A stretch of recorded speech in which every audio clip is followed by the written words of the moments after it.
শিক্ষা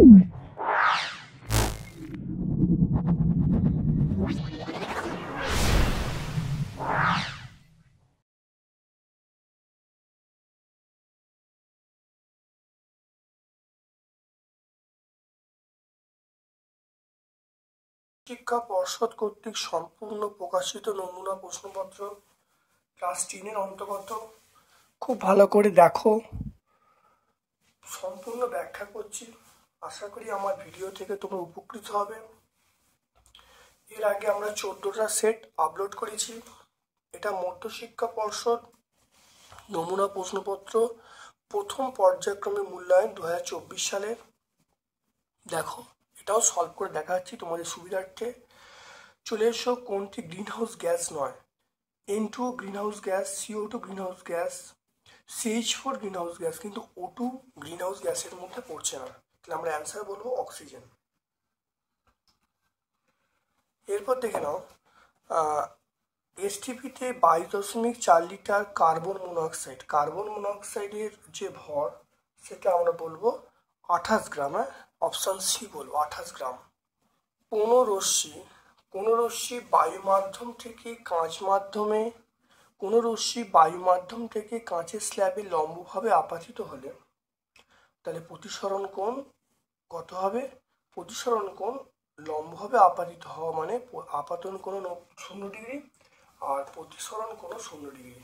তাহলে অবশ্যই আমরা কত বলবো? সেটা হলো 0 ডিগ্রি হবে। এক্স রশ্মি, গামা রশ্মি, ইউভি রশ্মি, এটা বলা আছে ক্রমবর্ধমান শক্তি অনুসারে সাজাতে হবে। এটা যেটা হবে সেটা অপশান বি হবে। সেটা হলো ইউভি রশ্মি, তারপরে এক্স রশ্মি, তারপরে গামা রশ্মি। ঠিক আছে, এটা এরকমভাবে হবে। উত্তল লেন্সে ফোকাসের মধ্যে বস্তু রাখলে প্রতিবিম্বটা কেমন হবে? ফোকাসের মধ্যে বস্তু রাখলে প্রতিবিম্বটা অসর এবং সমশীর্ষ হবে। এটা অপশান বি বলবো, অপশান বি। হ্যালোজেন মৌলগুলো গ্রুপ হলো, হ্যালোজেন মৌলগুলো গ্রুপ আমরা বলবো 17 নম্বর গ্রুপটা, সেটা হলো হ্যালোজেন মৌল। কোন যৌগটি আয়নীয় নয়? আয়নীয় নয়, দেখো NaCl আয়নীয়, NaH আয়নীয়, CaCl2, অর্থাৎ পরপর 3টে হলো আয়নীয় যৌগ। জলটা হলো আয়নীয় যৌগ নয়। তারপরে চলে এসো গ্রুপ বি। এমন একটি গ্যাসের নাম লেখো অথবা ফর্মুলা দাও যাতে গ্রিনহাউস গ্যাস ওজোন স্তরকে ধ্বংস করার কারণ। তাহলে আমরা এটা বলবো CFC বলবো, ক্লোরোফ্লুরোকার্বন। নামটা হলো ক্লোরোফ্লুরোকার্বন, সংকেত হলো CFC। তারপরে দেখো, কোনটি বায়োডিগ্রেডেবল পলিমার? এটা কিন্তু আমাদের এই ফার্স্ট ইউনিটের মধ্যে পড়ছে না। এটা যাই হোক, তবু উত্তরটা বলে দিচ্ছি। বায়োডিগ্রেডেবল পলিমার আমরা বলবো সেলুলোজ। সেলুলোজ হলো বায়োডিগ্রেডেবল পলিমার। তারপরে এখানে সেলুলোজ এখানে আছে, দেখে নাও, তার দাগ দিলেও হতো। পিভি সমান W/M। এখানে এম এর একক কি? এম এর একক আমরা বলবো গ্রাম পার মোল। এম এর একক হলো গ্রাম পার মোল।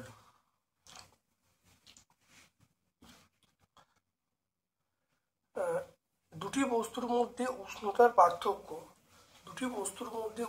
পার্থক্য 5 ডিগ্রি সেন্টিগ্রেড হলে কেলভিন স্কেলে পার্থক্য কত হবে? একই হবে, 5 কেলভিন হবে। অবতল লেন্সের ব্যবহারিক প্রয়োগ, এই অবতল দর্পণের ব্যবহারিক প্রয়োগ।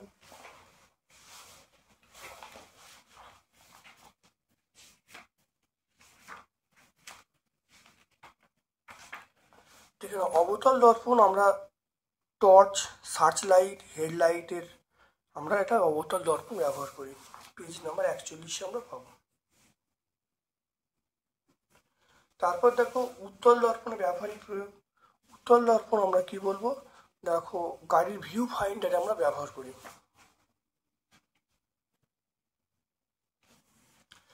মানুষের চোখে দীর্ঘদৃষ্টি প্রতিকারের জন্য আমরা কি ব্যবহার করব? মানুষের চোখে দীর্ঘদৃষ্টি প্রতিকারের জন্য আমরা উপযুক্ত ফোকাস দৈর্ঘ্যের উত্তল লেন্স ব্যবহার করব। উপযুক্ত ফোকাস দৈর্ঘ্যের উত্তল লেন্স ব্যবহার করব।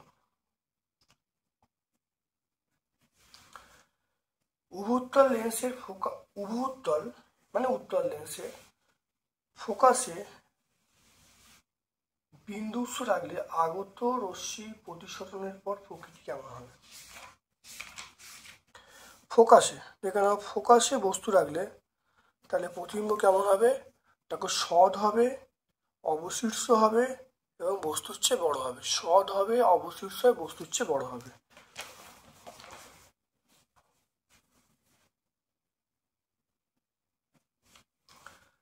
তারপর দেখো আলোক তরঙ্গের ক্ষেত্রে কম্পাঙ্ক বৃদ্ধিতে তরঙ্গের শক্তি এটা বৃদ্ধি পায়। কম্পাঙ্ক বৃদ্ধি পেলে শক্তি বৃদ্ধি পায়। আয়নযৌগের ফর্মুলা যার ক্যাটায়ন অ্যানায়নের ক্ষেত্রে 8টা ইলেকট্রন নেই, সেটি হলো, দেখে নাও আমরা কি বলবো, দেখো যখন লিথিয়াম LiH বলবো, দেখো এখানে 8টা ইলেকট্রন নেই, দুটোই দ্বৈত পূরণ হয়েছে, তাহলে আমরা বলবো LiH বলবো। হ্যাঁ, LiH।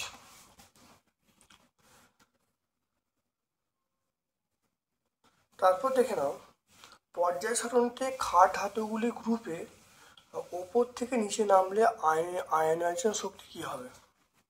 শক্তি দেখো ওপর থেকে নিচে নামলে হ্রাস পাবে। দেখে নাও, মানে পর্যায় বরাবর বাম থেকে ডানে গেলে বৃদ্ধি পাবে, আর শ্রেণীগতভাবে ওপর থেকে নিচে নামলে হ্রাস পাবে।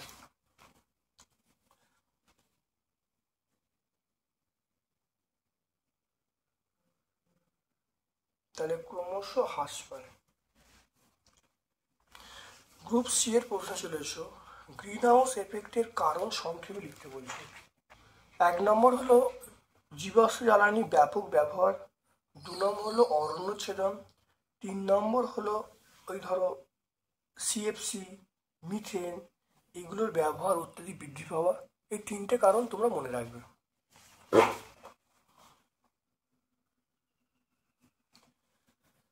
মাত্রিক বিশ্লেষণের সাহায্যে আর এর মাত্রা কি হওয়া উচিত দেখাও। মাত্রিক বিশ্লেষণের সাহায্যে আর এর মাত্রা দেখে নাও। পিভি সমান আমরা বলছি NRT, তাহলে আর সমান আমরা বলবো পিভি বাই NT। দেখো মাত্রা নিচ্ছি, আর এর মাত্রা নিলাম,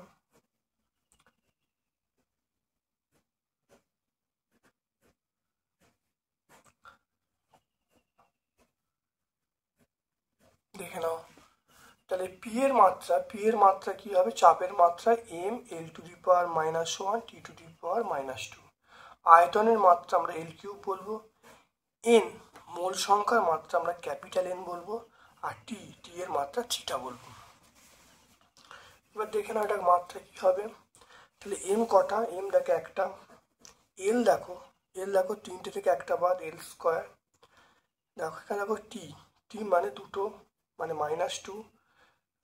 দেখো θ⁻⁻1 আমরা বলবো n⁻⁻1। তাহলে আর এর মাত্রা হলো, দেখে নাও, M L² θ⁻2 M L² T⁻2 θ⁻1 n⁻1। এটা হলো n মোল গ্যাসের ক্ষেত্রে আর এর মাত্রা।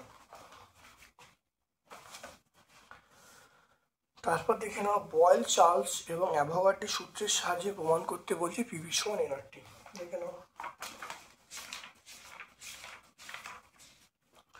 দেখে নাও গ্যাসের চাপ P, গ্যাসের আয়তন V, গ্যাসের তাপমাত্রা T, N মোল গ্যাসের ভর। তারপর চলে এসো বয়েল সূত্র অনুসারে আমরা লিখতে পারি V = 1/P যখন T এবং N স্থির।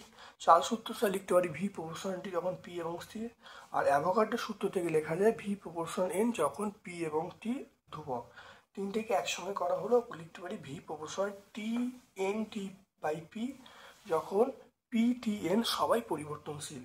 এটা করলে কত হবে? এটা করলে এখন আসবে, সেটা পিভি সমান NR আসবে, তাহলে পিভি সমান NRT। দেখে নাও, তাহলে এটাই কিন্তু আদর্শ গ্যাসের সমীকরণ। পেজ নম্বর 17 আমরা পেয়ে যাব। তারপর দেখো কাঁচের স্ল্যাবে আলো আপাতিত হলে নির্গমনের সময় বর্ণালীতে কোনো বিভক্ত হয় না কেন? এই উত্তরটা আগে ব্যাখ্যা করেছি, খুব ভালো করে পড়ে নেবে। এখানে দেখবে এর মধ্যে আলোর বেগ প্রত্যেকের সমান, খুব ভালো করে দেখে ছবিটা এঁকে দেবে, ব্যাখ্যা করে দেবে। পেজ নাম্বার 178 পেয়ে যাব।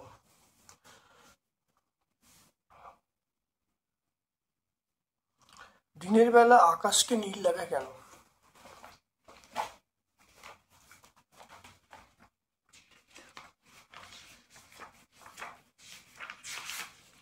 দেখে নাও, দিনের বেলা আকাশকে নীল দেখা সূর্য থেকে আগত রশ্মি আমরা বলবো যে দৃশ্যমান আলোর ক্ষেত্রে লাল আলো তরঙ্গদৈর্ঘ্য সবচেয়ে বেশি হয়, তাহলে বিচ্ছুরণ কম হয়। নীল বা বেগুনি আলো তরঙ্গদৈর্ঘ্য কম হয়, বিচ্ছুরণ সবচেয়ে বেশি হয় এবং চারিদিকে ছড়িয়ে পড়ে। আমাদের চোখ বেগুনি এবং নীল অপেক্ষা নীলটা আমাদের চোখে বেশি সংবেদনশীল, তাই আকাশকে আমরা নীল দেখি। তাহলে পেজ নাম্বার 58 আমরা পেয়ে যাব। পেজ নাম্বার 58 পেয়ে যাব। পর্যায় সারণীর বাম থেকে ডান দিয়ে গেলে মৌলগুলোর আয়নায়ন শক্তি কি হয় এবং কেন? দেখে নাও।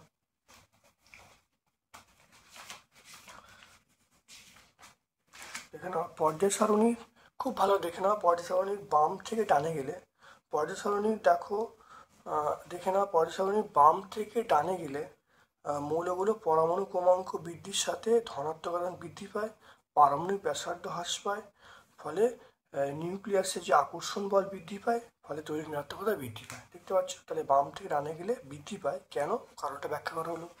তাহলে 102 পেজে আমরা পাবো। কঠিন, দেখো কঠিন NaCl কেলাসে যথেষ্ট Na+Cl- আয়ন থাকলেও তড়িৎ পরিবহনের সম্ভাবনা কম কেন? প্রশ্নের উত্তরটা দেবো। কঠিন অবস্থায় আয়নীয় যৌগগুলো তড়িৎ পরিবহন করে না, কারণ কঠিন অবস্থায় যৌগের কেলাসে ক্যাটায়ন অ্যানায়ন এগুলো তীব্র আকর্ষণ বলের দ্বারা দৃঢ়ভাবে আবদ্ধ থাকে। কিন্তু গলিত অবস্থায় আয়নীয় যৌগের মধ্যে যে অতিরিক্ত তাপ উৎপন্ন হয় তার দ্বারা ওর যে আয়ন বিশ্লিষ্ট হয়ে যায়, ফলে তড়িৎ পরিবহন করতে পারে। তাহলে আমরা এই উত্তরটা বলে দেবো, শুধু NaCl কথাটা উল্লেখ করব।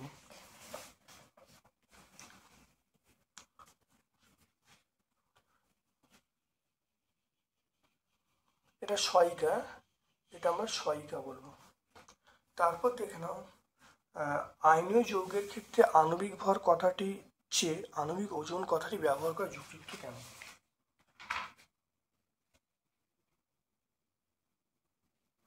দেখে নাও, এটা আগে হয়েছে। দেখো সোডিয়াম ক্লোরাইড একইভাবে, দেখো আয়নীয় যৌগ না বলে এখানে সোডিয়াম ক্লোরাইড বলা আছে। সোডিয়াম ক্লোরাইড আয়নীয় যৌগ হওয়ায় তাহলে এর কেলাসে অণুর অস্তিত্ব নেই। অসংখ্য Na+ এবং Cl- আয়ন এটা স্থির তড়িৎ আকর্ষণ বলের প্রভাবে আকর্ষিত হয়ে কঠিন সোডিয়াম ক্লোরাইড কেলাস গঠন করে, এবং বিচ্ছিন্ন অণুর অস্তিত্ব না থাকায় আণবিক ভর কথাটা বলা কিন্তু অর্থহীন। তাই সোডিয়াম ক্লোরাইডের বা NaCl এ Na এবং Cl- পারমাণবিক ওজন, এটা আমরা সাংকেতিক ওজন বলাই যুক্তিযুক্ত। 321 পেজে। তাহলে দেখো এখানেও HCl এবং NH3 এই লুইস ডট রাখতে বলছে। দেখে নাও HCl এর লুইস ডট ভালো দেখে নাও, এটা HCl এর লুইস ডট, আর NH3 দেখো নিচেই আছে NH3 লুইস ডট। এটা পেজ নাম্বার 108 পেয়ে যাব। এরপর দেখো গ্রুপ ডি এ চলে এসো। দেখো STP-তে গ্যাসের 112 লিটার 112 ml আয়তনের ভর বলা আছে, কতগুলো অণু বর্তমান এবং আণবিক ওজন বলতে বলছে। দেখে নাও 22.4 লিটার গ্যাসে অণু আছে 6.022 × 10⁻23T। 22.4 লিটার গ্যাসে অণু আছে 6.022 × 10⁻23। 1 লিটার গ্যাসে অণু আছে এটা 6.022 × 10⁻23 বাই 22.4 এটা টি। আর এখানে দেখো বলা আছে 112 ml। তাহলে দেখে নাও 6.022 ইন্টু 10⁻23 আর 112 মানে 112 ml 112 ইন্টু 10⁻³ বাই আমরা কত বলবো 22.4। দেখে নাও এটা করলে দেখো আসবে, সেটা হলো 3.011 ইন্টু 10⁻21t। তাহলে আমরা কত বলবো 3.011 ইন্টু 10⁻21t। দেখে নাও ভালো করে। তাহলে গ্যাসটির আণবিক ওজন কত হবে? 112 ইন্টু 10⁻³ লিটার গ্যাসের ভর, এটা আমরা বলবো 0.22 গ্রাম। 1 লিটার গ্যাসের ভর 0.22 বা 112 ইন্টু 10⁻³ গ্রাম, আর এখানে হলো 22.4 লিটার। তাহলে 0.22 এটা 22.4 বাই 112 ইন্টু 10⁻³ এটা করে দাও। তাহলে 0.22 ইন্টু 22.4 উপরে এটা উঠে গেল, তাহলে 1000 বাই কত 100 বাই, দেখে নাও দশমিকগুলো তুলছি দেখে নাও। তাহলে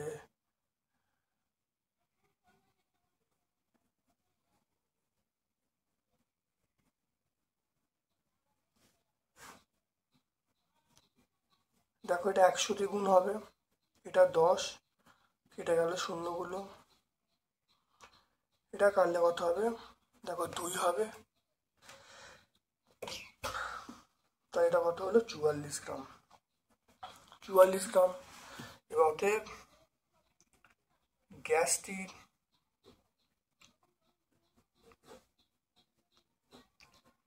গ্যাসটির আণবিক ওজন আমরা কত বলবো 44 গ্রাম। গ্যাসটির গ্রাম আণবিক ওজন, তাহলে দেখে নাও 22.4 লিটার গ্যাসে অণু আছে 6.022 10⁻23 একে কত, আর 112 কত 112 ml 112 ml মানে 112 × 10⁻³ করে নিচ্ছি, এখানে উত্তর একটা পাচ্ছি 3.011 × 10⁻23t। এবার দেখো এইটার মধ্যে দেখে নাও 112 ml মানে 112 × 10⁻³ ও এই গ্যাসের মধ্যে অণুর ভর 0.22 গ্রাম একে কত আর 22.4 কত করলে দেখো অ্যান্সার পাচ্ছি আমরা 44 গ্রাম পেয়ে গেলাম। তাহলে গ্যাসটির গ্রাম আণবিক যে ওজন সেটা হলো 44 গ্রাম। খুব ভালো করে দেখে নাও।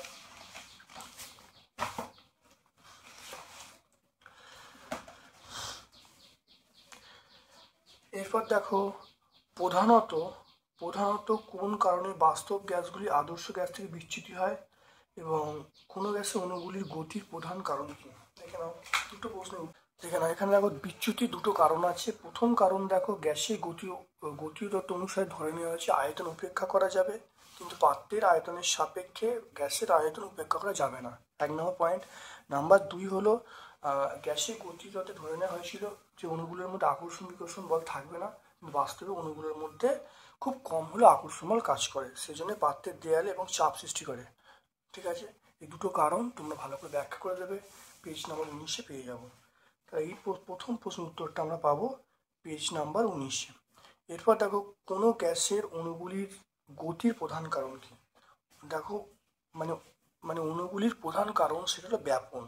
দেখো তাহলে মানে দেখো ব্যাপনের জন্য মূলত গ্যাস অণুগুলি বিশৃঙ্খলা গতি লাভ করে।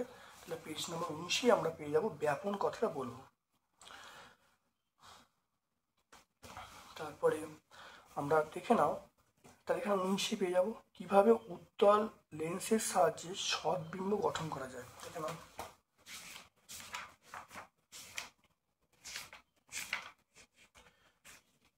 এখানে সদ্বিম্ব গঠন উত্তল লেন্সের সাহায্যে অনেকগুলো হবে। দেখো এখানে যদি আমরা বলি ফোকাসে 2f এর বাইরে রাখলে সেখানেও সদ্বিম্ব হবে। তারপরে তোমরা যদি লেখো এফ এবং 2f এর মাঝখানে রাখলে সেখানেও সদ্বিম্ব গঠিত হবে। আমি যদি এফ এবং 2fটা বলি তাহলে বললে সদ্বিম্ব হবে, সেখানে অবশীর্ষ হবে, সদ্বিম্ব হবে, এই কথাটা বলবো আর এই ছবি লিখে দেবো। পেজ নাম্বার 50-এ পেয়ে যাবো। এবার দেখো বিবর্ধক কাঁচ হিসাবে কীভাবে উত্তল লেন্স ব্যবহার করা হয়, এটা আমরা এই ছবিটা আঁকবো। এখানে দেখো বস্তুটাকে এফের মধ্যে রাখতে হবে এবং তখন প্রতিবিম্ব পাওয়া যাবে, এক বস্তুর দিকেই পাওয়া যাবে, তখন উত্তল লেন্স দ্বারা সমশীর্ষ বিবর্ধিত অসৎবিম্ব তৈরি হবে। দেখে নাও, একে আতস কাঁচ বা বিবর্ধক কাঁচ হিসাবে ব্যবহার করব। পেজ নাম্বার 50-এ পাবো।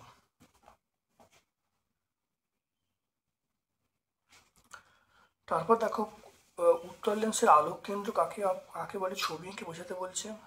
দেখে নাও, কেন্দ্র অর্থাৎ লেন্সের একটি তলে আলোকরশ্মি আপাতিত হয়ে প্রতিসরণের পর বিপরীত তল দিয়ে আপতিত আলোকরশ্মির সমান্তরালে নির্গত হলে রশ্মিটি প্রধান অক্ষে যে বিন্দুতে ছেদ করে তাকে আমরা আলোক কেন্দ্র বলবো। এই ছবিটা আমরা এঁকে দেবো উত্তল লেন্সের, এঁকে দিলেই হয়ে যাবে। এখানে আলোক কেন্দ্র বলতে ও বোঝাচ্ছে।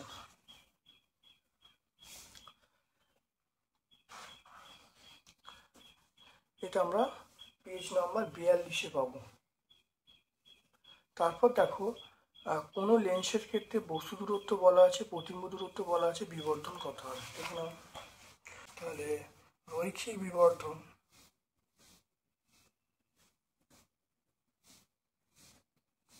বিবর্ধন এম সমান আমরা বলবো v/u। তাহলে এখানে দেখো ভি এর মানটা বলা আছে 60 সেমি, ইউ এর মানটা বলা আছে 30 সেমি। তাহলে এখানে দেখো 60 বসালাম, এখানে 30 বসালাম, তাহলে 2। তাহলে বিবর্ধন কত বাই 2। তাহলে ভি মানে প্রতিবিম্ব দূরত্ব, ইউ মানে বস্তু দূরত্ব, তাহলে 60/30 মানে 2। এরপর দেখো 4 নম্বর 1 ভুক্ত মৌলগুলোকে ক্ষার ধাতু বলা হয় কেন। ক্ষার ধাতু অন্যতম কারণ হলো এদের ক্ষারীয় অক্সাইড, হাইড্রোক্সাইড তীব্র ক্ষারীয় ধর্ম আছে। তাহলে ক্ষার ধাতু বলার অন্যতম কারণ হলো ক্ষার ধাতুগুলো ক্ষারীয় অক্সাইড এবং হাইড্রোক্সাইড যেগুলো তীব্র ক্ষারীয় ধর্ম আছে, এই জন্যই ক্ষার ধাতু বলা হয়। তাহলে পেজ নাম্বার 99-এ পেয়ে যাবো। তারপর চলে এসো এই মৌলিক উদাহরণ দিতে বলেছে। দেখে নাও, আমরা বলবো নেপচুনিয়াম বলবো, প্লুটোনিয়াম বলবো, তারপরে অ্যামেরিসিয়াম বলবো। তাহলে আমরা চিহ্ন লিখবো নেপচুনিয়াম এনপি। মোজলের পরীক্ষার সিদ্ধান্ত কি ছিল, সন্ধিগত ধাতু বলতে কি বোঝো উদাহরণ দিতে বলছে। বলেছেন যে পারমাণবিক ভরের পরিবর্তে পরমাণু ক্রমাঙ্ক এখানে হবে। তাহলে মোজলের ফলে এখানে কি হয়েছে, এই সিদ্ধান্তের ফলে অর্থাৎ মোজলের সিদ্ধান্তের ফলে পারমাণবিক ভরের পরিবর্তে পরমাণু ক্রমাঙ্ক কথা বলা হয়েছে এবং পর্যায় সারণীটা, আধুনিক পর্যায় সারণীটা এটা পরমাণু ক্রমাঙ্কের ভিত্তি করে তৈরি করা হয়েছে। তাহলে পেজ নাম্বার 91। আচ্ছা, সন্ধিগত মৌল কাকে বলে উদাহরণ দিতে বলছে। সন্ধিগত মৌল দেখে নাও, দীর্ঘ পর্যায় সারণী 3 থেকে 12 এই মৌলগুলোকে সন্ধিগত মৌল বলবো। সন্ধিগত মানে উদাহরণ আমরা বলতে পারি চতুর্থ পর্যায়ভুক্ত, সেটা হলো এফি, তারপরে পঞ্চম মৌল এজি, এগুলো সব সন্ধিগত মৌলের মধ্যে পড়ছে।